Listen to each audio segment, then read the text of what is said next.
Namigay ng kondom ang Bureau of Jail Management and Penology sa mga lalaking inmate ng Quezon City Jail.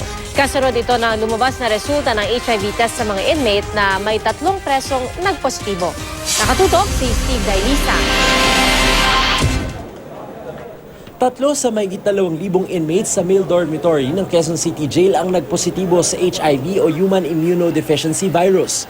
Ayon sa Bureau of Jail Management and Penology, bunga raw yan ng pagtatalik ng lalaking inmate sa kapwa lalaking inmate. Pumanaw na ang 1 sa 3, nakapagpiyansa naman ang isa pa at nakapiit pa ang huli. Hindi raw nila ito inihiwalay sa ibang inmate para iwas diskriminasyon. Hindi nagbigay ng ibang detalye ang BJMP kung paano at kailan isinagawa ang pagsusuri sa mga inmate.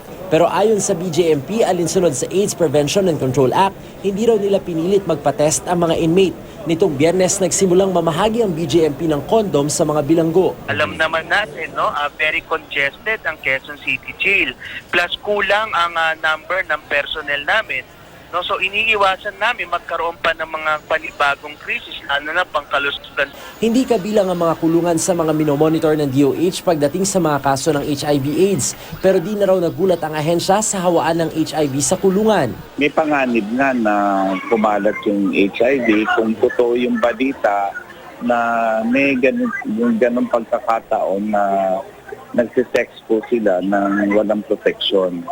Aabot na sa higit 40,000 naitalang kaso ng HIV sa bansa.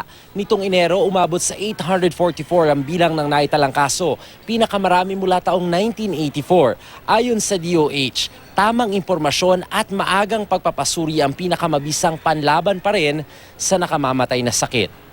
Sa datos ng DOH, 85% sa naitalang kaso mula sa pakikipagtalik sa kapwa lalaki.